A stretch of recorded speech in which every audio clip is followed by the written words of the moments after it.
into our next story coming from the Merritt Herald, talking about this young lady, Katie Huber, and her passion about fashion. Dreamed of owning her business one day, and she's kicked it off. Rusty Lily, an online women's clothing boutique store. What jumped out at you? Yeah. Merritt, BC, on the map today. There we go. With this little bit of a feel-good story for Katie Huber's current, about her current retail journey. And I think that it's a retail journey that a lot of retailers can relate to.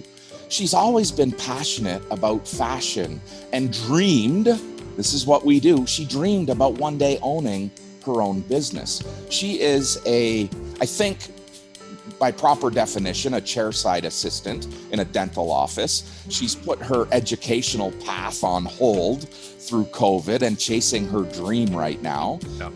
And so she was going to Vancouver, to college in Vancouver, or school in Vancouver, to become a dental hygienist. And she kind of put that on hold to follow this dream of opening her own retail store. And she decided to combine her pursuit of fashion or style and being in business, and launched Rusty Lily, which is, just like you said, an online women's clothing boutique that caters to what she calls the fashionista, young and old, from teen to elder, which I'd say to Katie, let's try to narrow that down.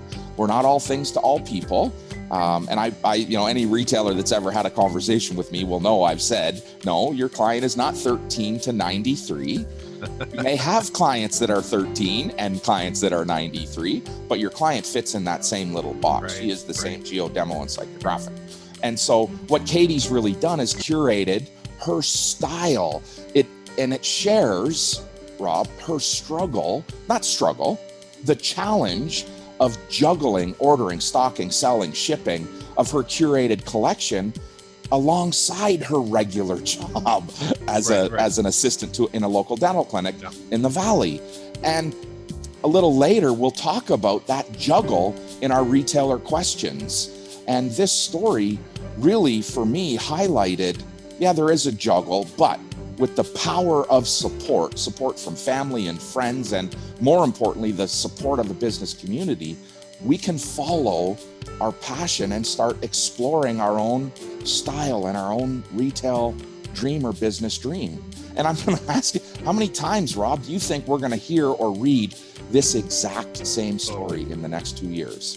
Yeah. People are going to flock to feed their passions, and it will no longer become about money.